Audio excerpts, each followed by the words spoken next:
Good afternoon. Thank you all very much for coming, and welcome to Louisville's Metro Hall. Thank you very much to the Warriors of Praise and the Sankofa players, led by Troy Bell, for opening up today's memorial service with that wonderful song. Thank you all very much. That was beautiful. I'd like to first introduce the Reverend Dr. Kevin Gardner Sinclair of Broadway Baptist Church. He will lead us in an opening prayer and share some remarks.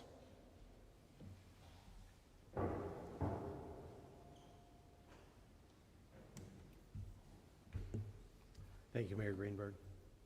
Thank you for your presence with us today. We gather here to grieve and to remember. Our Jewish siblings have a tradition on this first anniversary of a death they call the Yartzeit. It's the Yiddish word for anniversary. They light a candle for 24 hours to remember the loss of a loved one. And so today we light not an open flame here in Metro Hall, but the flame in our hearts that will continue to burn. Will you join me in prayer?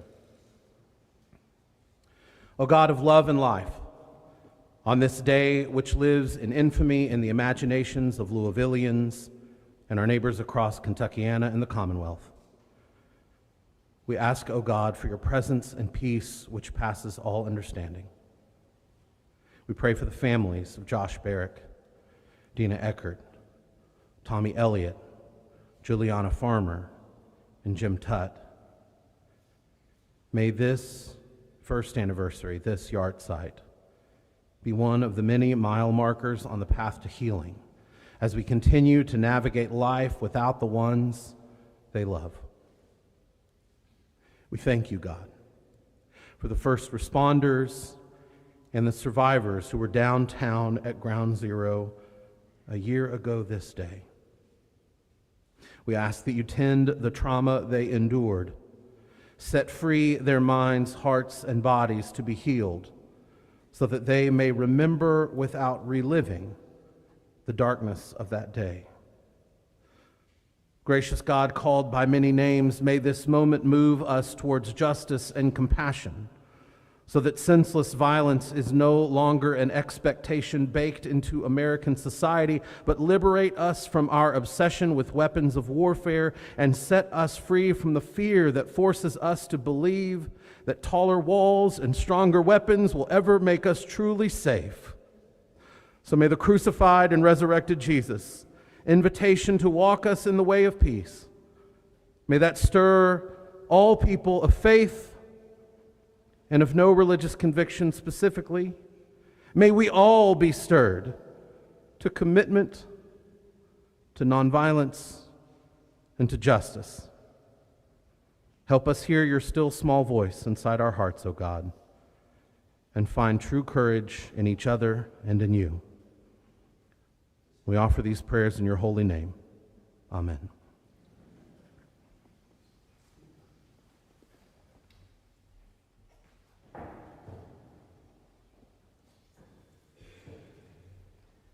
Thank you very much. And thank you very much to everyone for joining us here today. It means a lot to our city that we have this opportunity to gather. And I know it means a lot to the families who are here with us today, to the survivors who are here with us today. It is a difficult day for many, and being together is so helpful. I want to give a particular thanks to several of the family members of those who we lost a year ago today who are here. Thank you, Marianne. Thank you, Monessa, for joining us. We're glad to see you. And I want to offer our love and our support to you and to all of the families who lost someone that day. Several of the families told us that they are commemorating this day privately by themselves and with their family. We understand that, we respect that, and we support them. We support all of the families, all of the friends, everyone in our city on this difficult day. Anniversaries like this are when people around our community and beyond take a moment to remember the people that we lost and the moment that we lost them.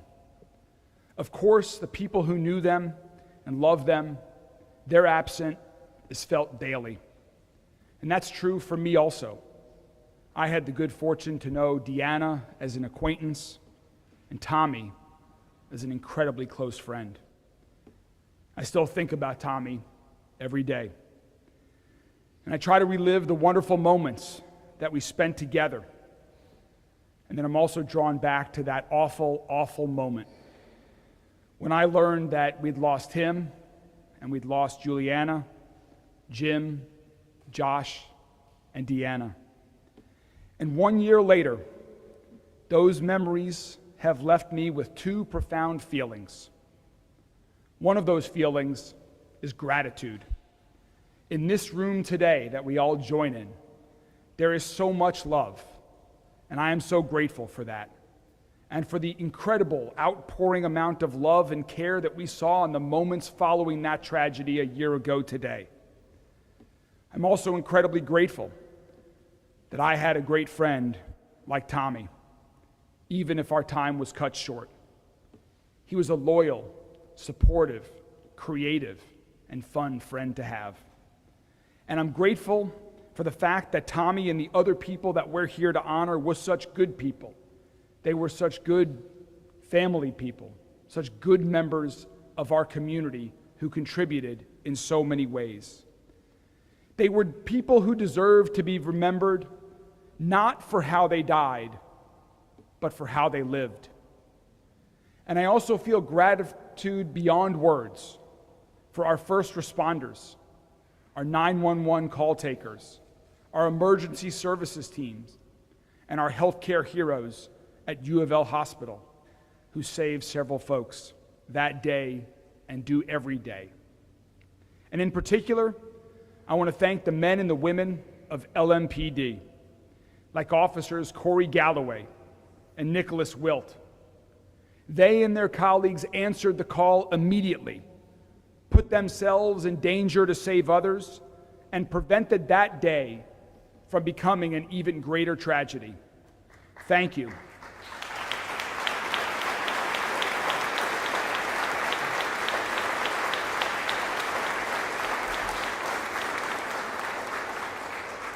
And for Officer Wilt in particular, the courage that he showed that day as a new police officer, and the courage and determination that he has shown every day since in his recovery has been absolutely inspiring to me, to our city, and our entire country. And that's the other emotion that I feel strongly 1 year later, and that's determination. And my determination is fueled by frustration. We lost 5 people to violence at Old National Bank 1 year ago today, but those weren't the only people that we lost to violence in our city that day. There was a shooting, another shooting, as we all remember, just a few blocks away, a few hours later, that claimed the life of a young man, Shavon Moore. And we lost 2 more people in a mass shooting at Chickasaw Park just a few days later. And so far this year alone, we've lost 43 people to violence in our city, most of them to gun violence. There are also people in so many of these and other tragedies who survive, but who carry physical wounds, emotional scars, and oftentimes both. They'll carry those for the rest of their lives.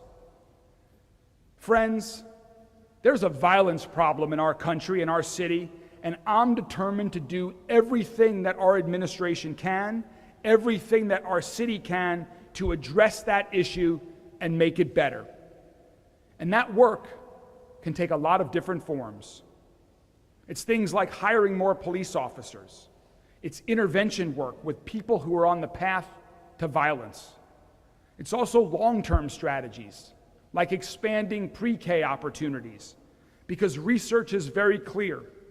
It shows that children who have high-quality preschool experiences are 70% less likely to be arrested for violent crimes later in life.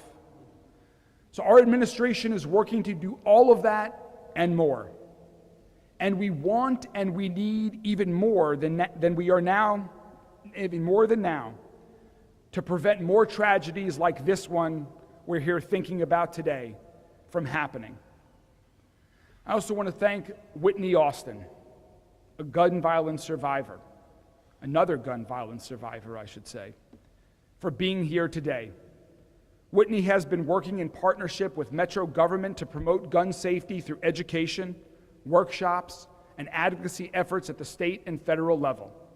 Whitney, I appreciate you. I appreciate all the moms who are demanding action and everyone else, because I too am frustrated by the limits on what we can do as a city to address this problem. So let's keep working together and with anyone else who will join us to get more help from our friends in Congress, more help from our friends in our state legislature. And that help can come in many different forms. There are many different strategies that have been proven to work. So let's try something, because we all want the same thing. We all want to prevent need for ceremonies like this in the future. And we all want to spare as many families as possible the pain that these 5 families who are mourning today feel, and far too many others around our city and our state. Everyone can help improve our situation, and everyone's help in this work is appreciated. And that includes my friend Tommy, who in his own way is still helping me. Last week, I spoke at Simmons College of Kentucky on the anniversary of the tragic and violent death of Dr. Martin Luther King. As I was thinking about what I wanted to say at that event, I remembered back to a Sunday afternoon a couple of years ago when Tommy came over to my house and gave me a speech that Dr. King had given right here in Louisville in 1961. Dr. King's words that Tommy shared with me that day were just right for that occasion last week, and just right for this moment and for this work, to help us connect and better understand each other and find the answers that we need. Right here in Louisville, Dr. King said, quote, "I'm absolutely convinced that men hate each other because they fear each other. They fear each other because they don't know each other. They don't know each other because they are separated from each other. No greater tragedy can befall society than the attempt to live in monologue rather than dialogue." Thank you, Tommy, for sharing with me and now with all of us those powerful words from Dr. King. In honor of our friends and loved ones who we lost on April 10th, 2023, let's all live in dialogue. And in honor of those who we've lost to gun violence on too many other days in our city, in our state, in our country, let's all live in dialogue. Let's keep telling their stories. Let's keep working together, keep brainstorming, keep trying, keep talking, keep listening to each other. And as Marianne said to me this morning, let's keep leaning into light and goodness and love. We must keep doing all of this so that we can create a safer, a stronger, a healthier, and a more peaceful city, state, and country.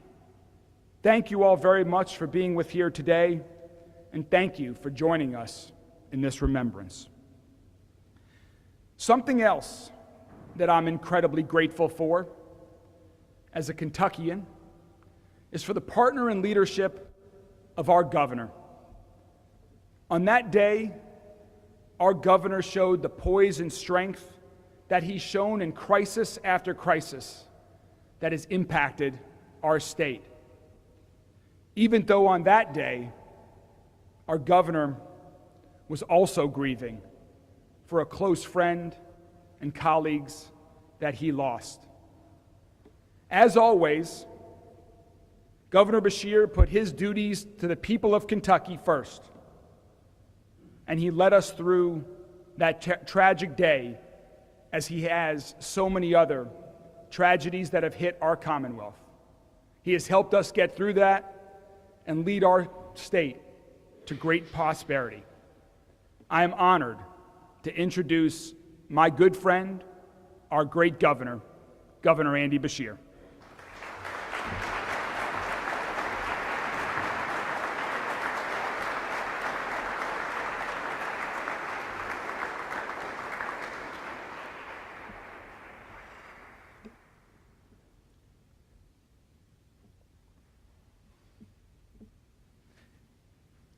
How do you start? I guess I'll start, and when I was sitting down here looking up at Craig, I thought maybe I should have worn a tie. But then I thought back to my, 15, 16, 18-year friendship with Tommy. And when it started, we were both wearing suits and ties. And by the end, I'd taken off the tie, and he was wearing pastel pants. So hopefully, Marianne, he'd forgive me today. 1 year ago today, our lives were changed forever by a senseless, unthinkable, brutal act of violence that has certainly hit me and so many of you at your core. It shook this community, and it shook our Commonwealth. That's the day we lost Josh, Juliana, Jim, Deanna, and Tommy. Fathers, mothers, grandparents, children, friends, each one a child of God. These are the irreplaceable Kentuckians taken far too soon and taken in a way that leaves maybe even stronger, more difficult scars to heal on you and on me. They were robbed of their chance to live the full life that they deserved. Looking back a year later, so many of us are left with questions, anger, sadness, and disbelief. In preparation for this day, I started doing interviews about 2 weeks ago, and I will admit I've been a wreck ever since. Remember, it's okay to not be okay. And I'll tell you, when it comes to this, I'm certainly not. Remember, there are people out there that love you, and that each of these individuals that we lost would want you to heal and find the help and the path that helps you get there. I know, because I knew one of these individuals really well and another one pretty well. And they would always put down anything that they were working on to be there for me and to be there for so many people in this room. So even in these tough times, remember that they want you to be well and do well. In the days following April 10th, I was often asked, how will we get through it? And my answer is still the same. We'll get through it together, and we will continue to deal with how it's made us feel and what we've lost together. I can't tell you there's ever a day, and I don't think there will, that we will be past it. I don't think there's a day that I will be. But hopefully, it can help us to do those right things, to be kind to each other, to realize every moment in life is precious. I mean, I remember the last time I saw Tommy, it was at the ACLU Fairness Dinner. The last text he sent me, which was right after. The last thing he ever tried to give me, which was a pair of Lululemon pants. Marianne, I love Tommy, but I'm not sure I can do that. I remember the last time we were at your house for dinner with Kim Schatzel on one of her first days here. Every single one of those moments I wish I could have back. And I wish I could have 3 or 4 or 5 times as many. And if there's something personally I've taken out of it, it's just trying to find a way to say yes. Your family wants to see you, yes. Your friends want you to spend extra time with them, absolutely. I mean, this life and its moments are just so precious. And I wish it didn't take the murder of this many great people to sometimes remind us of how important those moments can be. What I saw that day is what we often see after tragedy. Friends helping friends, strangers offering comfort, and this community and all of Kentucky coming together as one. In moments like this, I find, and I think we found, strength in each other, even in those darkest hours, that we would not walk alone. I remember that morning. I remember getting the very first text that said there's a shooting in downtown Louisville. Then I remember getting the text that had the address. And I knew that address. And I hoped it wasn't the one that I thought, and then I looked it up. We jumped in the car, and I won't tell you how fast the troopers drove. I've already pardoned them.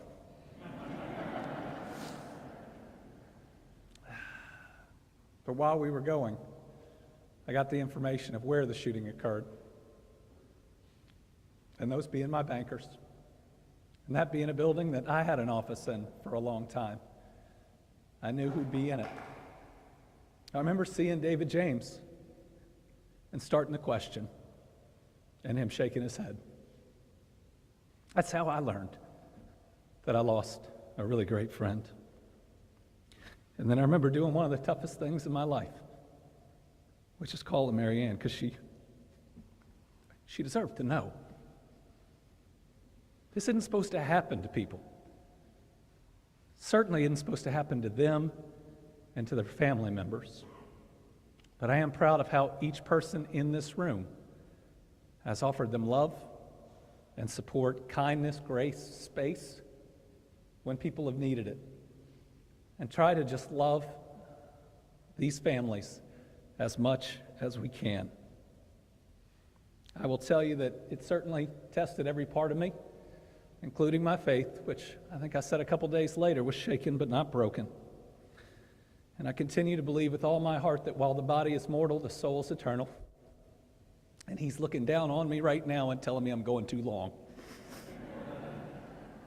He would always tell me I was going too long. I'd tell him, Tommy, I'm just getting warmed up. I will also never forget the brave, heroic acts of the Louisville Metro Police Department. And Chief, I get it, y'all do them every day. But not every one is so personal to me as to this one, which meant I could actually feel the visceral emotion that I think so many other people do when they're worried that a loved one has been through this. And that I also feel the intense gratitude about the actions that day. You know, on one of the toughest days of my life, I also had some of the most incredible moments. I got to see two friends in the emergency room that had made it through. And let me tell you, that is an incredible feeling, even in the midst of tragedy. I remember Darren looking at me and saying, hey, boss, and making a couple jokes. I didn't realize at the time he was so hopped up on painkillers, he was making jokes.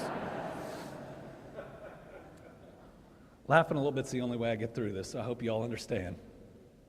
And then I remember Dennis walking in because I had mistakenly thought that we had lost Dennis that day. And getting to give a guy a big hug that you didn't believe or didn't know was alive is a special God moment that we were granted on that day. I want to thank everybody at U of L and in that hospital for fighting as hard as you did, and you did your best. And that's all anybody can be asked. I was with two families when they got updates. Both of them were difficult updates. I will admit I thought we were going to lose both of them during them. I remember sitting with Officer Wilt's family that day, and then all of his friends, everybody in LMPD and every other organization that had responded in the auditorium, and promising them that we, not me, we would pray every day for his recovery. And let me tell you, from that first update that I remember getting, Dr. Smith, the fact that Officer Wilt is still with us is an incredible statement on the care that he got at U of L Hospital, and it is a miracle of God. So thank you for your work.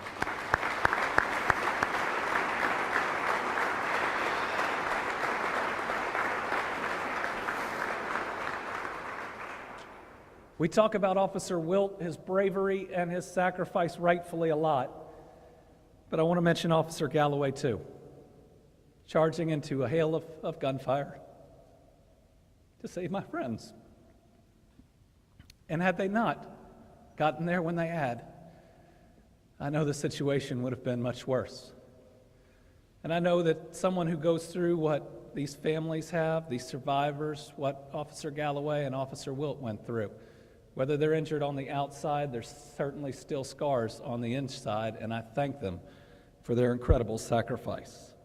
Last year, I had the honor of awarding Officer Wilt with the award for Kentuckian of the Year at the Muhammad Ali Humanitarian Awards. And I'm not only grateful for him, I'm grateful for his family, who are helping to carry his sacrifice every day, who are helping to serve him and everyone that has been impacted in this situation in any way. It's not just them, it's everybody around them that feels that ripple effect and that impact, but it's everybody around them that helps pick them up and tell them that there's a way to move forward. I continue to pray for Officer Wilt's recovery. It's incredible to see what that young man has done, and he has an incredible family around him. We have countless emergency personnel to thank for their actions that day in a very dangerous situation. It's EMS, emergency management, Louisville Fire, the Kentucky State Police, the Jefferson County Sheriff's Office, the Louisville Field Division, and the FBI for their support. Let's give them a big round of applause for their great work.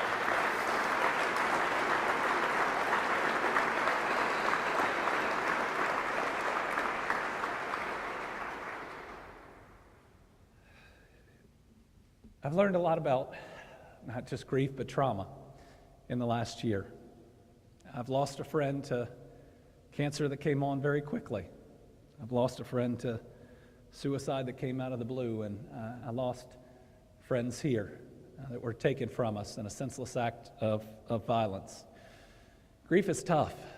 Sometimes an event like this feels like it was 10 years ago, sometimes it feels like it was 10 days ago, and sometimes it feels like it was 10 minutes ago. So please don't stop checking on the people that you love and that you care about, and those that we've promised to stand with and to walk with. It's not just a one-year promise. That is a lifetime guarantee. Just like we did a year ago, we are standing here today, standing with those families and standing with these individuals, lifting them up in prayer and offering our support. And as we pray for them, we pray for a better world. Now, I believe in a God who sent his Son with all the powers anyone could have ever imagined. He could have chosen to be the Prince of Power, but he chose to be the Prince of Peace, spending his time with the lost, the lonely, and the left behind, trying to teach us how to love each other and care for each other, even if we don't understand each other at all. And that's not just that faith. It's included in all faiths and all of our values. I hope we can find a way in this divided, crazy world where you're supposed to dislike your neighbor because a letter behind their name that they registered for when they were 18 that may or may not represent any of their individual views. I hope we can find a way to give each other the same type of grace and space and love that we see at moments like this. And I hope we can make progress regardless of the means so that things like this don't happen. We should not lose people to senseless acts of violence. And I hope that in the very least, we can come together with basic empathy. It shouldn't take sympathy. It shouldn't take being someone who lost their friend. Can it be enough to know that there are people out there that are grieving? And can't we find some way to talk about how we make it less likely that other people will be out there grieving? I want to thank my friends if I can.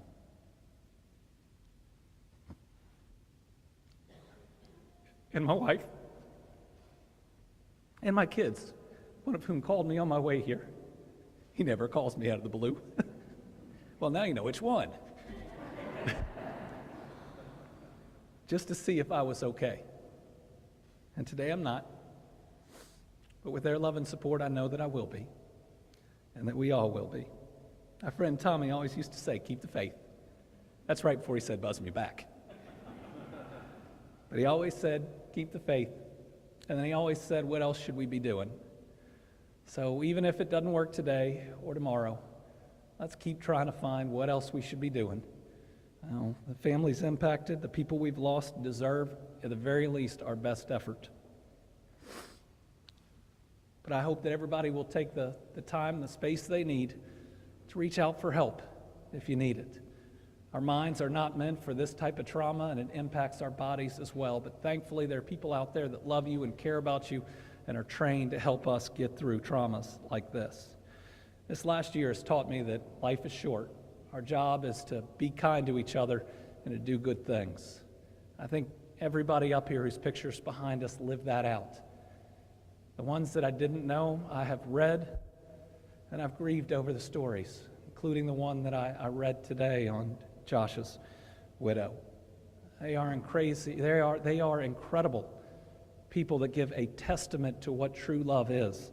And let's make sure we continue to support them, and for them, we make sure that we be kind to each other and do those good things. God bless you all. Thank you very much.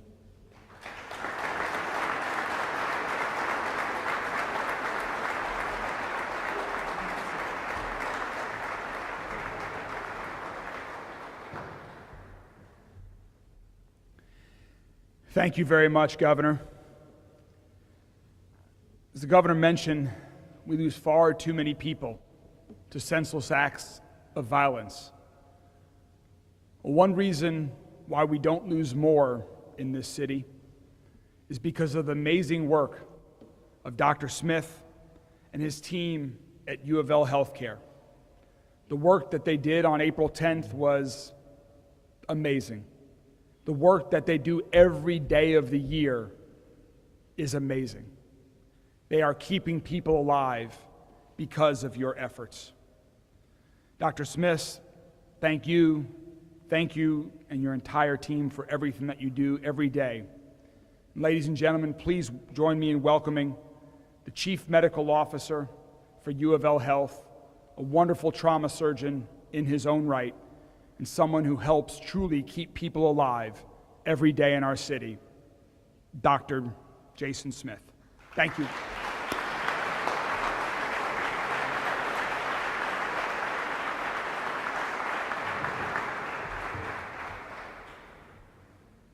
Thank you, Mayor. Thank you, Governor. Wonderful words today. So, I was talking earlier, and the remembrance of the day hits you at different times. And I had told the governor this, and I've told some of the family members and people that were there. It hit me this morning as I was walking through the operating rooms in room 9, which is our trauma resuscitation area. I was just walking through there. I've walked through those rooms 1,000 times since that day. But for whatever reason today, it triggered, and you remember it was a very different morning and a very different day a year ago. I say that, but I also noticed that it's the same group of people, and it's the same thing happening in those rooms today. The reason we save people, as much as I would like to say it's because of me, is not. I represent a simple cog in machine that has been built and dedicated to serving this community for 100 years. Historically, the first ambulance service in this very town was a police officer, and they were trained to bring people to the hospital after injury. That was the first ambulance service. It may be the first ambulance service in the country, and it was tied to the police officers within this community deciding that was something they were going to do with the hospital at that time to save victims of injury. We've heard wonderful things today about the police officers, the EMS, the hospital system itself, and we are, in part and parcel, working together. We bring someone to us. The first victims did not arrive in an ambulance. The first victims arrived in the back of a police cruiser. And then the ambulance arrived, and then the hospital did what it did. The ED took care of the patients they needed to. The surgeons took care of the patients they needed to. Our neurosurgeons were there. We got them through the acute episode, and we turned them over to the rehab folks at Fraser Rehabilitation Institute who do phenomenal work with injuries every single day and who are still working with Officer Wiltz. You know, I tell people I get people out the door, but I don't let them walk out the door. People that walk out the door come from the rehabilitation services that are offered at that wonderful, wonderful place. It's a resource I don't think we talk enough about. That machine works because we drill and we train. We set up protocols, we talk to each other, and we converse. But the important part to remember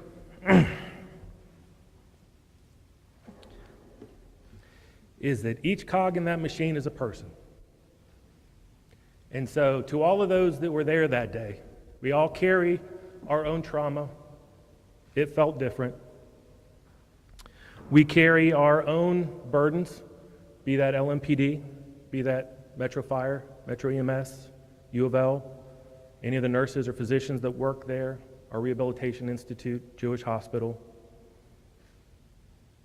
It's one of those things that you bring with you and will carry with you always. In our wonderful prayer to start the service, we talked about kindling a fire in our hearts in remembrance. And it's important for us to do that because several people paid the price on that day to light that fire. And it's important for us every day to remember that and to honor that and to use that fire to the betterment of our community. Because every single cog in that machine, every single person does that job, not because it's easy, not because we get paid more than anyone else, because we don't. We do it because we want to serve the community that we live in. That's what we're here for. That's why the emergency department does what it does. That's why trauma surgery does what it does. That's why we are U of L Hospital and the Trauma Institute and EMS and Metro Fire and LMPD. They're not easy jobs. In the best of days, they are not easy jobs. But we know at the end of the day that we can make a difference in our community. So keep that fire in your heart that we have lit and that they have lit today, and use that as your own agency to make a difference in our communities. There are solutions to the gun violence problems that we are seeing every day. There are solutions to the violence that we see every day in our city. Make it your agency to find a way to help your community, whatever that is, to be a part of that solution. That's how we heal. And that's how we deal with the grief and the trauma that we all carry and feel every single day. It's an honor to be here today. It's an honor to see so many people.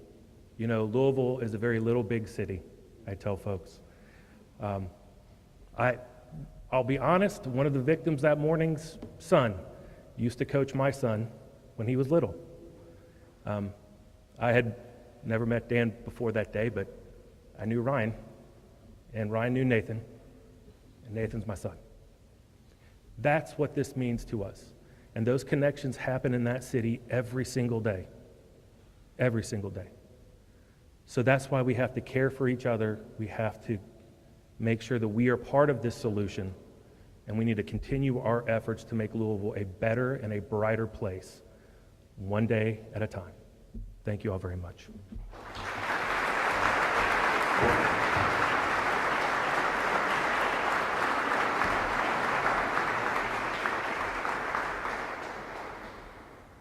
Thank you, Dr. Smith. On that tragic day of April 10th, the governor told about how we had heard some, what fortunately turned out to be incorrect news about our good friend Dennis Heichman. And that was one of the few positive moments, as you mentioned, Governor, of that day, when we both ran into Dennis at U of L Hospital. Well, at that moment when I turned a corner in the hospital and unexpectedly ran into Dennis, I also met for the first time his colleague, the CEO of Old National Bank, Jim Ryan. Not the place that you want to meet somebody, but we have shared a strong bond since. And Jim and the entire Old National team have shown such resilience, support for all of the survivors from that day, support for all of their colleagues throughout Old National Bank, and tremendous support and contributions to our city that you all have made in ways far outside the walls of Old National Bank.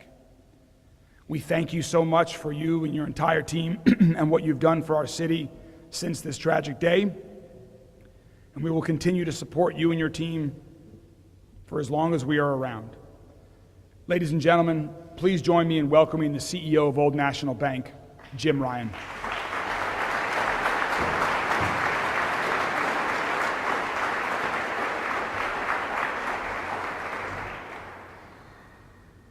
Whew.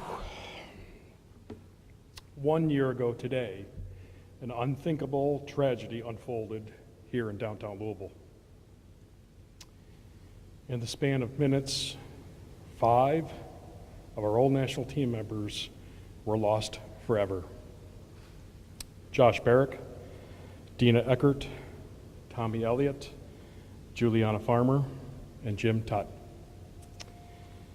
These were extraordinary, loving, and gifted individuals, and we are here today to remember them, to celebrate their lives, which were filled with passion and marked by a true spirit of generosity. We are also gathered here as a community to demonstrate our love, care, and support for others who were impacted last April, including our Old National team members and 2 Louisville Metro police officers, Nick Wilt and Corey Galloway.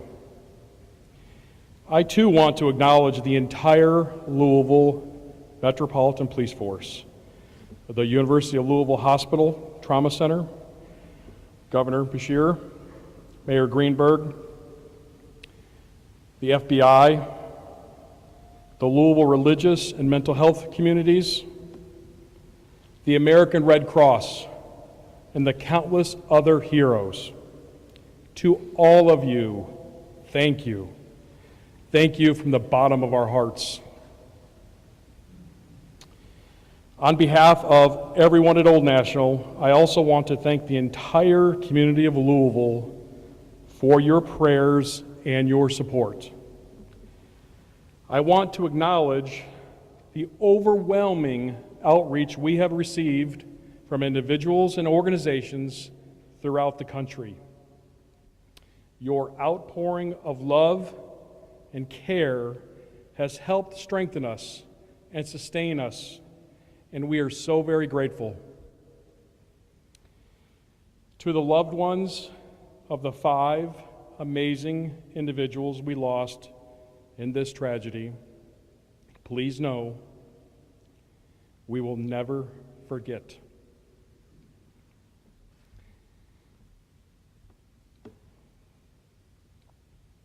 We will continue to embrace you and care for you. And we will be steadfast in honoring their memories. I also want to acknowledge the incredible, resilient members of our Old National family. Thank you for rallying in support of our Louisville family and for loving, caring for, and supporting one another over the last 12 months. I do have one request.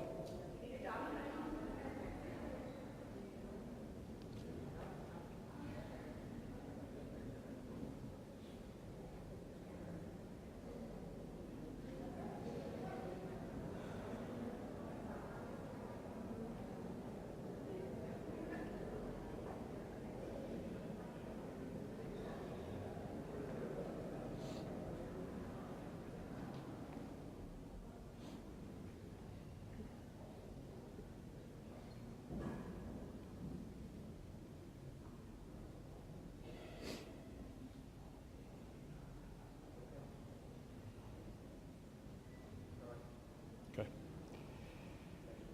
Thank you. I would like to close with one simple request. Please consider giving the gift of life by donating blood.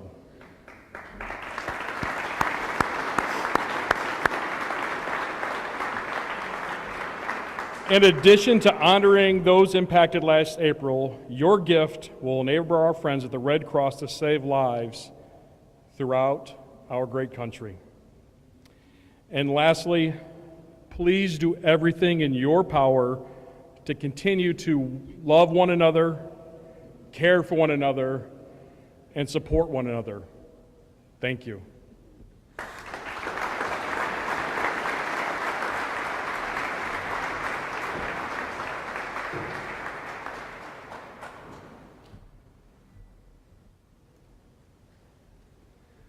Thank you so much, Jim, and thank you, everyone, for joining us here today.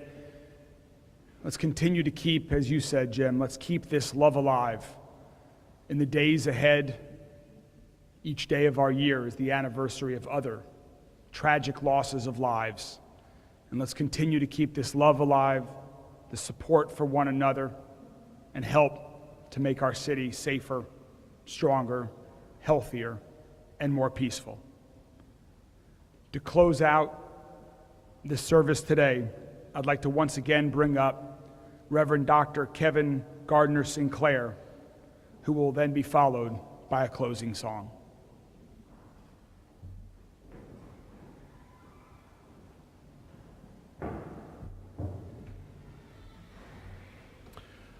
Let's just take a moment. If you're sitting down, please stand up for just 1 second. Just take a deep breath. Look around the room. Try to make eye contact with somebody. It's okay, it might feel weird at first. Hug or handshake somebody near you.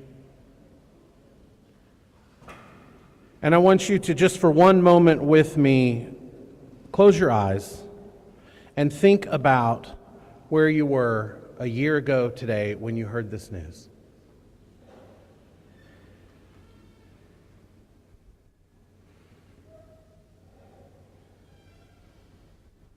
Take a deep breath in your nose, out your mouth. Do it 2 more times.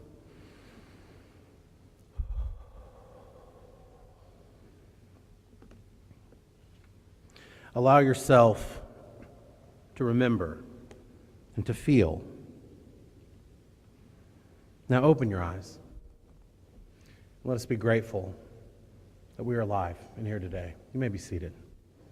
I'd like to begin by sharing these words from the Apostle Paul from 1 Thessalonians chapter 4, starting in verse 13. But we do not want you to be uninformed, brothers and sisters, about those who have died, so that you may grieve, but not as those without hope. This is the word of the Lord from the Christian Testament. The Franciscan monk Richard Rohr writes that religion is for people who want to avoid hell, but spirituality is for people who have been through hell. And friends, we have been through hell in so many ways this past year.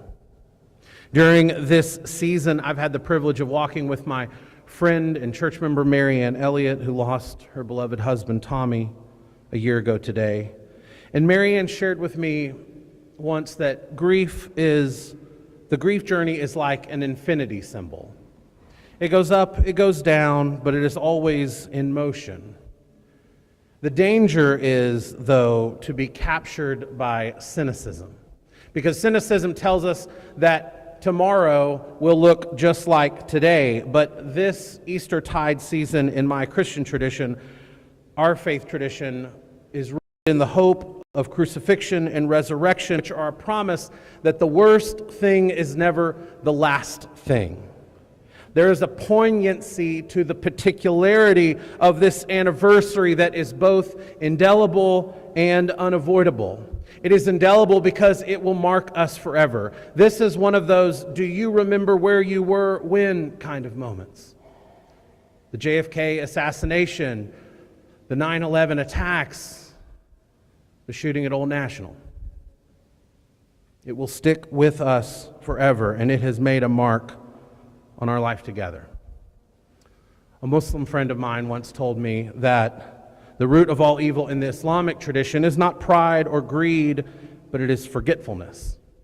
And that is why our Muslim siblings pray the Salat prayer 5 times a day to remember their utter dependence on their Creator. Because remembering itself is a sacred spiritual practice for all people, regardless of convictions or doubts. Memory will fade, but where you were in Louisville on Easter Monday, 2023, I bet you could tell me exactly where you were. I wonder where you went earlier when I asked you to close your eyes. This anniversary is also unavoidable because grief does not obey our orders and it does not conform to our calendars. When grief pops up, it demands to be heard and it does not give you much advanced notice. My wife, Nora, who's with us here today, is a social worker and trauma therapist. She's taught me two things about trauma. One, that trauma is the sudden and radical realization that the world is not the way that you thought it was. There are big T traumas and there are little t traumas. She's also taught me that when there is grief and trauma in someone's life, that often anger can come out sideways. As she often says, the thing is never the thing. When you see somebody who cuts you off in traffic or blows up at the Kroger cashier, there's an unhealed hurt deeper in their story. The thing is not the thing. So we must be patient and gracious with each other as we feel our feelings, as we sit in our sorrow. As a wise chaplain in my church, the Reverend Mark Judd says, to get through grief, you've got to go through grief. So the question we ask ourselves today on this anniversary is the same question that the Hebrew prophet Elijah asks himself. What now? Since a preacher without a sacred text is just a pretext for an opinion, please allow me to share a reading from the Hebrew Bible, 1 Kings chapter 19. And at that place Elijah came to a cave and spent the night there. And the Lord came to him and said, "What are you doing here, Elijah?" And he answered, "I have been very passionate for you, God. But the people have forsaken your covenants, thrown down your altars, and killed your prophets with the sword. I alone am left, and they are seeking my life to take it away." And God said, "Go out and stand on the mountain before me, for I am about to pass by." And there was a great wind, so strong that it split the mountains and broke the rocks in pieces before God, but God was not in the wind. And after the wind, an earthquake, but the Lord was not in the earthquake. But after the earthquake, a fire, but the Lord was not in the fire. And after the fire, there was a still, small voice. Like in our city, Elijah endured violence, loss, and terror. So what do you do when you have endured the worst thing imaginable? Well, as the old Louisville pastor Ken Chafin once would tell families in grief, when you don't know what to do what you know until you know what to do. When you don't know what to do what you know until you know what to do. When you don't know what to do, phone a friend. Take a walk, plant a garden, share a random act of kindness with a stranger. Call your representatives and vote. Cast a ballot for the future you believe is out there. Or if all you can do is just breathe, do what you know until you know what to do. So to you in this room in public service, I know you've tried. And I know you'll continue to try. And I just want you to hear someone say, "Fear not, don't stop." And to quote Tommy, keep the faith. Listen to that still small voice of justice and peace that is still speaking inside of you. And keep on asking, who out there? Are there others who might join in this journey to find justice and healing in our city?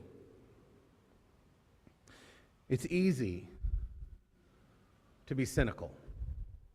It's easy to buy into nihilism that ignores solutions and surrenders our problems. It is easier to bend the knee and just believe that 6,000 mass shootings a year in our country, quote, is what it is. It is just easier to surrender. And yet, here we are. I'm a pastor in this community, and for that I'm grateful. My wife and I moved here 5 years ago from Texas. But I'm also a concerned parent and a citizen of this great city. My 2 boys were born in U of L Hospital, one 3 years old and one 2 months old today. And when they get to kindergarten, they will be Jefferson County public school students, just like their mama and me were formed in our public school systems in Richardson and Houston, Texas. And what I want to know is, who do we choose to believe? Who do we choose to be? Do we choose to believe the voices of cynicism, or do we choose to listen to that still small voice? So in this moment of collective grief that is indelible and unavoidable, let us not bend the knee to idols of cynicism. Let us not convince ourselves that nothing can be done. Let's stand on our own 2 feet, steel our spines, and keep walking with faith towards a brighter future. We owe that to Josh, Dina, Tommy, Juliana, and Jim. We owe that to our children. We owe that to each other. Thank you. And may God's grace and peace be upon our beautiful, diverse, beloved community of Louisville and the Commonwealth. Will you join me in prayer? O God of love and life, may a spirit of peace and reconciliation and justice take root in this land. May the trauma and tragedy of this moment be seeds that might blossom into possibility and transformation, so that no child may have to go to school afraid, and no person may have to walk into their workplace in fear for their life. That those who struggle with physical or mental illness might be tended and taken care of. May we be a city where the least of these are loved and cared for. And until that day, O God, help us to keep the faith and continue to listen to that still small voice inside. We pray all this in your holy name. Amen.